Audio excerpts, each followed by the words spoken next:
Assalamualaikum warahmatullahi wabarakatuh. Perkenalkan, nama saya Marlen Rateto Dinglayuk dari Program Studi Teknologi Pendidikan. Di sini saya akan menjelaskan tentang kesulitan siswa dalam mengatur waktu belajar di era digital.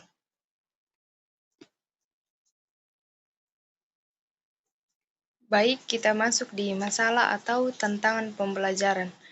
Banyak siswa saat ini mengalami kesulitan dalam mengatur waktu belajar mereka, terutama karena penggunaan perangkat digital yang tinggi. Mereka sering menunda tugas, belajar secara tidak teratur, atau bahkan lupa dengan jadwal pembelajaran yang sudah ditentukan. Kemudian kita masuk di tantangan utamanya, yaitu kurangnya kebiasaan disiplin dalam mengelola waktu. Dengan adanya kebebasan belajar, terutama dalam sistem daring, siswa tidak lagi memiliki struktur waktu yang ketat seperti di sekolah konvensional. Hal ini menyebabkan mereka cenderung belajar hanya ketika melewati waktu pembelajaran. Yang kedua itu pengguna. Pengguna utama dari solusi ini adalah siswa, khususnya tingkat SMP hingga mahasiswa awal. Mereka adalah kelompok yang paling sering menghadiri masalah manajemen waktu karena memiliki banyak tugas dan aktivitas, tetapi belum memiliki keterampilan pengelolaan waktu yang matang.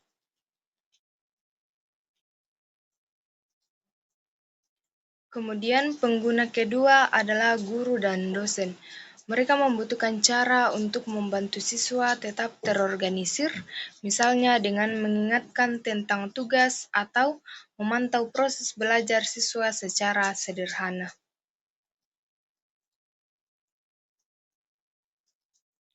Yang ketiga yaitu analisis lingkungan belajar. Lingkungan belajar saat ini sangat fleksibel, bisa dilakukan di rumah, sekolah, atau bahkan di tempat umum. Fleksibilitas ini memberikan keuntungan, tetapi juga menjadi tantangan karena siswa harus mengatur sendiri waktu belajarnya.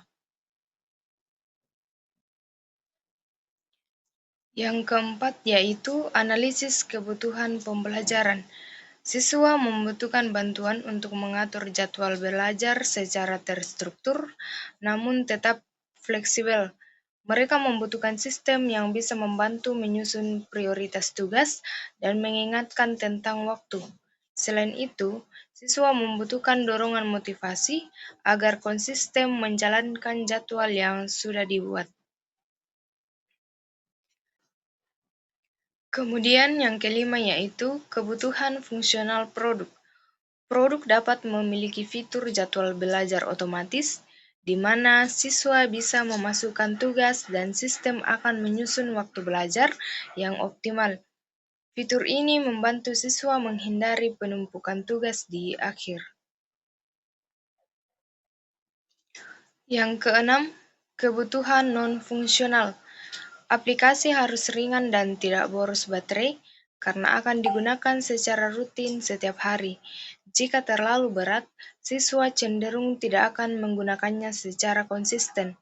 Fokus utama adalah kemudahan penggunaan agar siswa tidak merasa terbebani saat mengatur jadwal belajar.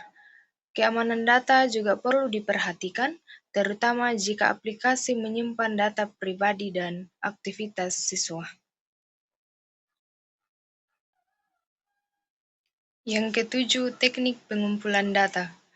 Data dapat dikumpulkan melalui wawancara dengan siswa untuk mengetahui kebiasaan belajar mereka dan kendala yang dihadapi dalam mengatur waktu.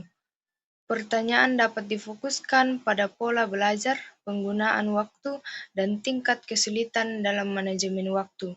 Selain itu, analisis data penggunaan aplikasi dapat memberikan gambaran nyata tentang bagaimana siswa mengatur waktu dan fitur mana yang paling sering digunakan. Yang terakhir yaitu analisis kompetitor. Beberapa aplikasi seperti Google Calendar sudah menyediakan fitur pengaturan jadwal, namun belum secara khusus dirancang untuk kebutuhan belajar siswa. Penggunaannya juga masih umum dan kurang memberikan motivasi belajar. Demikianlah hasil presentasi saya, kurang lebihnya mohon dimaafkan. Terima kasih.